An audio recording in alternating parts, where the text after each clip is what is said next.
नमस्कार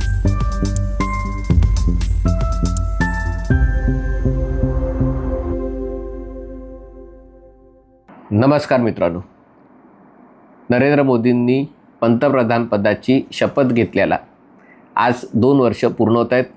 म्हणजे तसं बघायला गेलं तर त्यांच्या पंतप्रधान पदाला 12 वर्ष पूर्ण होत आहेत. आता ही 12 वर्ष कशी मोजायची यावर वेगवेगळ्या लोकांमध्ये मतभेद होऊ शकतात. कारण 2014ला ज्या दिवशी त्यांनी पंतप्रधान पदाची शपथ घेतली 26 मेला, तेव्हापासून जर हे मोजलं तर 12 वर्ष उलटून गेलेली आहेत. पण तो 10 वर्षांचा कार्यकाळ आणि आताचा कार्यकाळ 2 वर्ष असं धरलं तर ती आज होत आहे.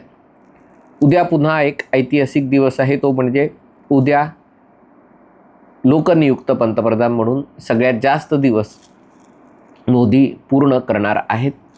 याबद्दल मी परवाच एका व्हिडिओत बोललो होतो की 1947 ते 1952 या काळामध्ये पंडित जवाहरलाल नेहरू हे सिलेक्टेड प्राईम मिनिस्टर होते, इलेक्टेड प्राईम मिनिस्टर नव्हते.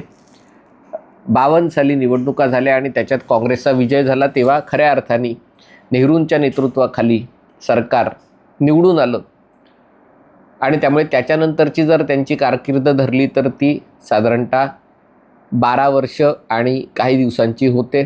तसं बघायला गेलं तर तो रेकॉर्ड मोदी उद्या मोडणार आहेत. जर मोदींचा एकूण पंतप्रधान पदाचा कार्यकाळ त्याचा रेकॉर्ड मोडायचा असेल तर मोदींना आणखीन 5 वर्ष म्हणजे साधारणतः 2031 सालच्या अखेरपर्यंत पंतप्रधानपदी राहावं लागेल. अर्थात नरेंद्र मोदी काही रेकॉर्ड मोडण्यासाठी पंतप्रधान झालेले नाही आहेत. अनेक रेकॉर्ड जे 50 वर्षात तयार झाले होते ते 70 वर्षात तयार झाले होते ते त्यांनी 5 वर्षात, 10 वर्षात, 12 वर्षात मोडलेले आहेत.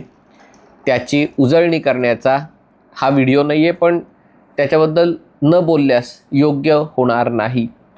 याच्यामध्ये देशातली महामार्गांची निर्मिती जी काँग्रेसच्या काळात दर दिवसाला 2 किलोमीटरपर्यंत घसरली होती, ती साधारणतः 30 किलोमीटरच्या वरती नेणं. त्याच्यातनं राष्ट्रीय महामार्ग असेल, दिल्ली मुंबई महामार्गात जो सगळ्यात मोठं प्रोजेक्ट होतं आहे ते होतं आहे, किंवा मग हिमालयामध्ये अरुणाचल प्रदेश असेल किंवा लडाख असेल किंवा जम्मू आणि काश्मीर असेल, ईशान्य भारत असेल, इथे सगळ्यात अवघड असे रस्ते प्रकल्प असतील, जगातला सगळ्यात उंचावरचा पूल असेल, जगातला सगळ्यात मोठा पूल असेल. म्हणजे हे सगळे एक अभियांत्रिकीचा एक आव्हानात्मक प्रकल्प, इंजिनिअरिंगच्या दृष्टीने आव्हानात्मक प्रकल्प या काळात बनलेले आहेत. बुलेट ट्रेन भारतात पुढच्या वर्षी धावायला लागणार आहे. पण असं म्हटलं जातं आहे की या बुलेट ट्रेनचं तंत्रज्ञान आपण आत्मसात करून भारत स्वतः 250 किलोमीटर ताशी वेगाने जाणारी हायस्पीड रेल्वे भारत स्वतः निर्माण करत आहे. कारण जपानची रेल्वे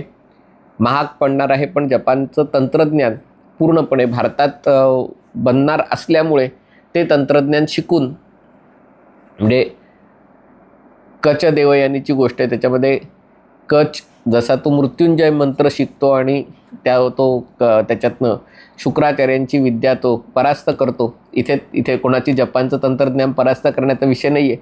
पण भारतात 4-4.5 हजार किलोमीटर लांबीचे बुलेट ट्रेन प्रकल्प बांधायचे आहेत. मुंबई अहमदाबाद हा केवळ 500 किलोमीटरचा प्रकल्प आहे. म्हणजे त्याच्या 8 पट मोठे बुलेट ट्रेन प्रकल्प राबवायचे आहेत. त्या दृष्टीने ही प्रयत्न सुरू आहे. त्याच्यासाठी रेल्वेची फक्त आपल्याला युनियन माहिती होते आणि किती वर्ष मी तेच अध्यक्ष बघतोय, पण रेल्वे इंजिनिअरिंग डिव्हिजन आणि त्याच्यामध्ये तंत्रज्ञान कसं करता येईल, रेल्वेचे जे सुधारणा आहेत.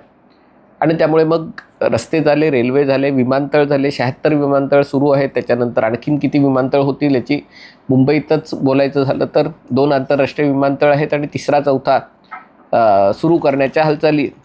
असं जर सगळं होत असेल, तीच गोष्ट बंदरांच्या बाबतीतही आहे. ज्या मोठ्या संख्येने देशाच्या समुद्र किनाऱ्यावर छोट्या मोठ्या आकाराची बंदरं उभी राहत आहेत, ज्याच्यामध्ये भारत जहाज बांधणीत फारसा कुठे नव्हता. ज्या वेगाने भारत आता जहाज बांधणी क्षेत्रामध्ये प्रवेश करतोय, पुढे येतोय, या सगळ्यामध्ये कुठेतरी भारताला पायाभूत सुविधांच्या विकासामध्ये चीनशी किंवा कुठल्याही जगातल्या विकसित देशाशी स्पर्धा करण्याच्या परिस्थितीत आपण आलेलो असू. तीच गोष्ट देशाच्या ऊर्जा क्षेत्रात आहे. लोड शेडिंग जवळपास बंद झालेलं आहे. उन्हाळ्यात खूप कदाचित कधीतरी लाईट जाऊ शकतात, पण देशात आता मागणीपेक्षा अधिक वीज निर्माण होत आहे.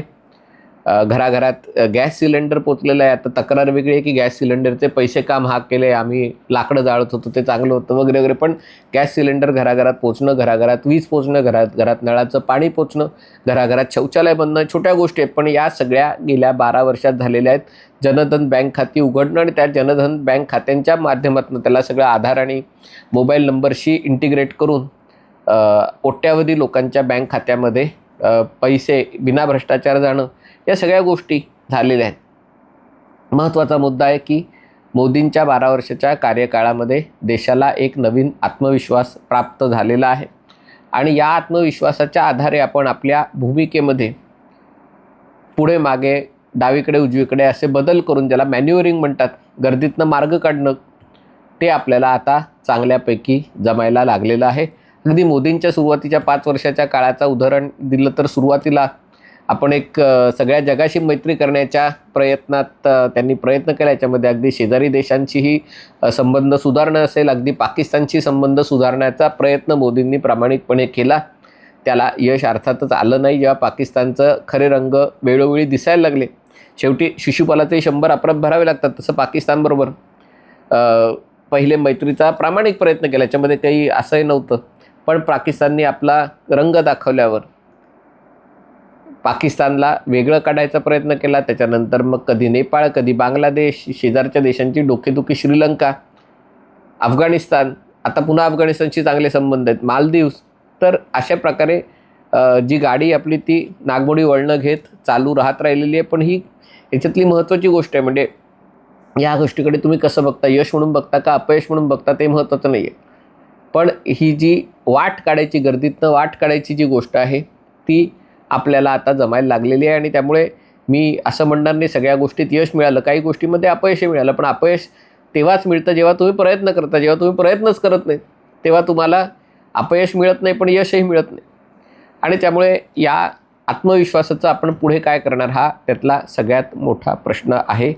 आज जे भारतामध्ये जे चित्र दिसतं आहे, म्हणजे 2 परस्पर विरोधी चित्र मला दिसत आहेत. एकीकडे लोकांच्यात एक अस्वस्थता आहे, हे मान्य करायला पाहिजे. पण ती अस्वस्थता अशासाठी आहे कारण लोकांच्या अपेक्षा वाढलेल्या आहेत. आणि त्यामुळे लोकांच्या अपेक्षा वाढलेल्या असताना ही तुलना जी मी आत्ता थोड्या वेळापूर्वी करत होतो ती तितकीशी योग्य ठरणार नाही. की अरे बघा, काँग्रेसच्या काळात तुम्हाला 10 वर्ष टेलिफोनसाठी थांबावं लागत होतं, 10 वर्ष स्कूटर घेण्यासाठी थांबवत होतं, आता तुम्हाला बघा काय मिळतं आहे. काँग्रेसशी तुलना करून उपयोग नाही. आपल्याला तुलना चीनशी करायची, आपल्याला तुलना इतर विकसित देशांची करायची. आणि कारण लोकांच्या अपेक्षा वाढलेल्या आहेत, लोकांना आता आणखीन जोरात धावायचं आहे, आणखीन वेगाने पुढे जायचं आहे. आणि जर गोष्टी मिळत नसतील तर त्या का मिळत नाहीत असा प्रश्न असे लोक विचारत आहेत. आणि हे एक मोदी सरकारसमोर मोठं आव्हान आहे, कारण तुम्ही स्वतःच अपेक्षा तयार करून ठेवलेली आहे. मला असं आठवतंय सोलापूरमध्ये बहुतेक सिद्धाराम म्हेत्रे का काहीतरी, तो सोलापूर अक्कलकोट रस्ता आहे, कधी बांधला गेला नाही, इतका तो खराब रस्ता होता अनेक वर्ष. आणि ज्या वर्षी तो बांधला गेला, चांगला रस्ता झाला, त्याच्या पुढच्या निवडणुकीत आमदार पडले. कारण लोकांना जेव्हा माहीतच नव्हतं विकास काय असतो, तेव्हा जे अज्ञान होतं त्याच्यातच लोक आनंदी होते. जेव्हा विकास झाला तेव्हा, गावचा विकास झाला तेव्हा आजूबाजूला किती जास्त विकास झाला हे लोकांना कळलं. त्यामुळे मी आशाने हे म्हणत नाही, पण लोकांच्या अपेक्षा वाढलेत ही गोष्ट आहे. दुसरी गोष्ट आहे की या ज्या सुधारणा आहेत या मुख्यतः पायाभूत सुविधा क्षेत्रामध्ये झाल्या, गव्हर्नमेंट प्रोसेस वेगाने काम करण्यामध्ये झाल्या. पण अजूनही भ्रष्टाचार, ज्याला नॉर्मल करप्शन म्हणतात, काँग्रेससारखं वाटेल ते चालू आहे तसं नाही आहे की 1 रुपयातले 85 पैसे खाल्ले जातात आणि 15 पैसे पोचतात, असं नाही आहे. पण तरी देखील भ्रष्टाचार आहे, जो छोटा भ्रष्टाचार आहे तो सर्वत्र असलेला दिसतो. त्याच्यामुळे सामान्य जनता त्रस्त आहे. परवाचीच गोष्ट आहे, जे लोक प्रश्न विचारतात, सरकारी कार्यालयात गेलं की कामं होत नाहीत, लोक तुम्हाला टिंगवतात, लोक तुम्हाला खोटी उत्तरं देतात. आणि त्याच्यामुळे जे सामान्य लोकांना जे एक मनातला जो एक राग आहे तो व्यक्त होतो. त्यामुळे या सुधारणा करणं अजूनही बऱ्याच गोष्टी बाकी आहेत. दुसरी गोष्ट जी मला सातत्याने जाणवते ती म्हणजे शिक्षण आणि सार्वजनिक आरोग्य या दोन्ही गोष्टींमध्ये अनेक गोष्टी अजून करायच्या राहिलेल्या आहेत. कारण जोपर्यंत तुम्ही शिक्षण क्षेत्रामध्ये संशोधन आणि संशोधनावर आधारित उद्योजकता पुढे आणत नाहीत, तोपर्यंत तुम्हाला जगात कोणी विचारणार नाही. हे जे आत्ता रुपया 100 गाठायच्या उंबरठ्यावर डॉलरच्या तुलनेत, याच्या मागचं एक कारण तेच आहे. कारण ज्या गोष्टी करायला हवेत त्या मोदी सरकारने केले, पण जिथे शिक्षणाचा दर्जा सुधारणं आणि शिक्षणाच्या आधारे असे शोध लावणं ज्याची बाजारात किंमत आहे. मोदी सरकारने कसं हे केलं की चला विद्यापीठांचं रँकिंग सुधारायचं आहे, तर कुठल्या गोष्टी केल्या तर रँकिंग सुधारेल ते बघितलं. त्याला लो हँगिंग फ्रुट्स म्हणतात. जे 4 गोष्टी पटकन केल्या की बिल्डिंगला रंग लावला, सगळं छान स्वच्छता ठेवली की लगेच रँकिंग तुमचं 700-800वर येते, 500-600वर येतं. अमुक प्राध्यापकांनी अमुक पेपर लिहिला पाहिजेत की चला पेपर लिहा. पेटंट तुम्हाला फाईल करायला आधी यंत्रणा नव्हती, तर पेटंट फाईल करा. पण नुसते पेटंट करून जर त्या पेटंटवर आधारित कोणी पैसे द्यायला तयार नसेल, कोणी त्याच्यावर उद्योजक पैसा लावायला तयार नसेल, तर हे होणार नाही. त्यामुळे अशा ज्या गोष्टी आहेत, अर्थात त्या मोदी सरकारच्या अपयशाचा भाग आहे का, आपल्या शिक्षण संस्थांचं अपयश आहे का, आपल्या उद्योजकांचं अपयश आहे, याची चर्चा होऊ शकेल. पण आज या गोष्टी करण्याची गरज आहे. दुसरी गोष्ट आहे की जेव्हा नरेंद्र मोदी पंतप्रधान झाले, तेव्हा ज्या प्रकारे देशातल्या माध्यमांनी, खास करून डाव्या पुरोगामी माध्यमांनी आणि विरोधी पक्षांनी त्यांना जगणं नकोसं करण्याचा प्रयत्न केला, जे नॅरेटिव्ह चालवले, आपल्याला आठवत असेल त्या देवळाजवळ बलात्कार झाला त्याचा नॅरेटिव्ह चालवला, सगळ्या बॉलिवूड कलाकार त्याच्यामध्ये आल्या, हिंदू असल्याची लाज वाटते वगैरे म्हणणाऱ्या. नंतर शाहीनबागच्या वेळेला हेच झालं, शेतकरी आंदोलनाच्या वेळेला तेच झालं, पंजाबमधल्या म्हणजे लँड ॲक्विजिशन कायद्याच्या वेळेस. म्हणजे इतका खुंचीपणाने हा सगळा विषय केला गेला की त्या सगळ्यांना त्यांची लायकी दाखवण्याचं काम मोदी सरकारने योग्यपणे केलं.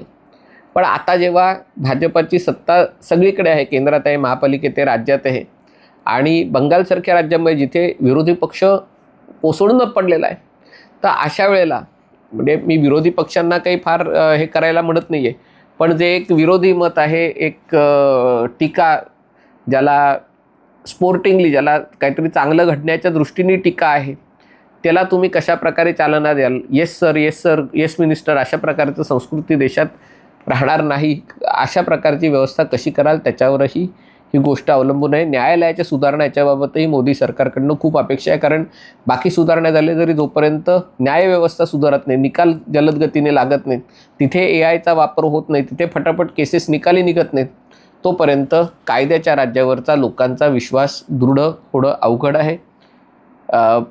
परराष्ट्र संबंधांच्या याच्यातही मला असं वाटतं की जी गोष्ट आता होणं अपेक्षित आहे ती आत्तापर्यंत आपण वाट काढत होतो, पण आता आपल्याला भूमिका घेण्याची गरज आहे. कारण या आखाती युद्धानंतरचं जग हे वेगळं असणार आहे आणि त्यामुळे ते भारत कशा प्रकारे करतो त्याच्यावर पुढचा मार्ग अवलंबून असणार आहे. म्हणून म्हटलं की हा व्हिडिओ काही फक्त मोदी सरकारचं गुणगान करण्यासाठी तयार केलेला नाही आहे, अपेक्षा व्यक्त करण्यासाठीही कुठे अपयश आलं आहे, ते माझ्या दृष्टीने कुठे अपयश आहे ते दाखवण्याचाही याच्यामध्ये प्रयत्न केलेला आहे. पण 12 वर्ष पंतप्रधानपदी राहणं, तब्येत उत्तम राहणं, रोज 16-18 तास काम करणं ही काही सोपी गोष्ट नाही आहे.